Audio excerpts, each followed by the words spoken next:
Bon 7 décembre à tout le monde. Donc, pour notre chocolat du jour, il y a eu une erreur. En fait, c'est pas un chocolat, c'est une gomme Bazooka Joe.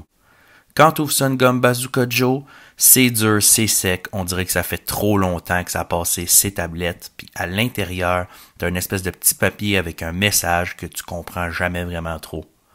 Pareil comme notre histoire, le pigeon voyageur. While I tell of Yuletide treasure. La, la, la, la, la, la,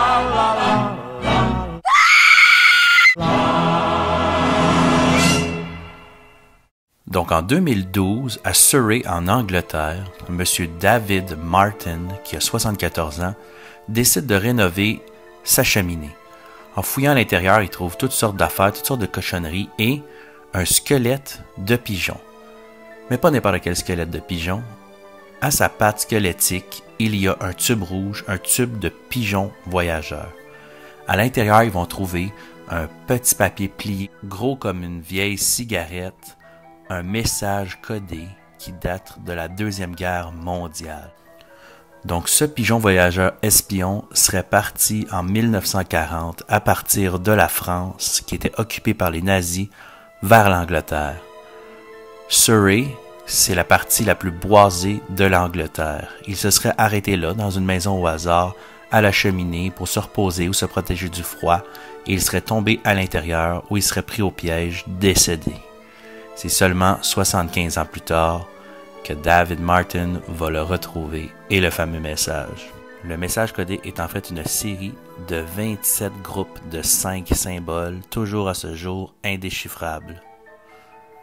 Qu'est-ce qu'il y a vraiment dans ce message-là? Est-ce que c'est un message qui aurait pu complètement changer le cours de la guerre? Johnny va dire son premier mot! Ah ouais, dis papa.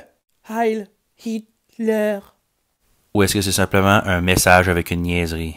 Bon, voyons voir ce que ça dit, ce parchemin. Ah, je le trouverai jamais. Le gouvernement britannique a envoyé ce message-là au même centre qui a décodé la machine nazie Enigma. Et ils ont aussi envoyé un message pour n'importe qui aurait travaillé pour la compagnie qui s'occupait des pigeons voyageurs à cette époque-là de vouloir se signaler.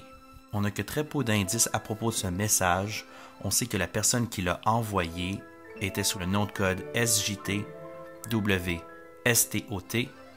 et que l'endroit où était destiné ce message était sous le code X02. Ce qui est dur avec ces messages codés, c'est que le déchiffrage n'est pas souvent sur une base logique, mais qu'en fait, il envoyait un pigeon en premier pour le message et que ça prenait soit un livre ou un deuxième pigeon pour avoir la méthode de déchiffrage. Le mystère perdure toujours aujourd'hui en 2021, soit 85 ans plus tard. Je vais vous mettre un lien en description si ça vous tente de jeter un œil. Qui sait, serez-vous la personne à déchiffrer enfin ce message? J'espère que vous avez aimé cet épisode rapide et on se voit pour une prochaine histoire. Oh, the most wonderful